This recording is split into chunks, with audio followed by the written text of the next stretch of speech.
L'église Saint-Jean-Baptiste est située dans un petit village de Villars-sur-Var, à une cinquantaine de kilomètres de Nice. La commune compte de nombreux édifices religieux avec 8 chapelles, dont la plus remarquable est la chapelle Saint-Jean, à 1 heure de marche du village, en pleine nature. L'église Saint-Jean-Baptiste a été construite dans les années 1520 dans un style gothique, puis restaurée dans un style baroque. Elle est décorée avec des fresques en trompe-l'œil et des arabesques de style gothique. Elle a sans doute été bâtie sur l'emplacement d'un édifice beaucoup plus modeste. Son clocher, de type romain gothique, a été reconstruit en 1766 avec un toit en pierre. Elle présente une nef unique de 3 travées avec un chœur à chevet plat décoré par un polyptyque composé de 7 panneaux de Saint Jean-Baptiste datés de 1524.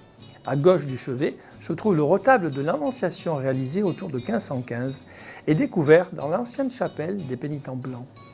Vous pourrez admirer un retable où figure le duc de Savoie réalisé à l'occasion de la visite du souverain en 1689 et une statue en bois polychrome de Saint Jean-Baptiste datant de 1524. À l'entrée se trouve un orgue à cylindre datant du début du XIXe siècle. Il est le plus ancien instrument mécanique de ce type conservé dans une église en France. Enfin, vous pourrez admirer le retable Saint-Claude commandé en 1689 par les villageois. En vous promenant, vous découvrirez un moulin à huile en état de marche, les vestiges d'un moulin à farine et son bassin réservoir et un lavoir couvert construit en 1892, décoré par l'illustrateur et auteur de bande dessinée Edmond Baudouin.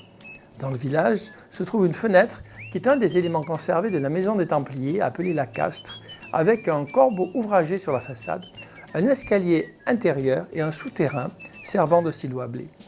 Unique dans le département, a été construite par Jean Grimaldi une allée de 2 rangées de 30 colonnes, autrefois réunies par des poutres pour que la vigne y forme une pergola. Vous pourrez également aller découvrir le pont médiéval Sainte-Pétronille, cité par Nostradamus en 1614, qui est le plus ancien passage permettant de franchir le Var. Pour terminer, je vous invite à aller déguster les vins du vignoble du quartier de Lunel, dont la création remonte à l'occupation romaine et l'un des plus anciens de France.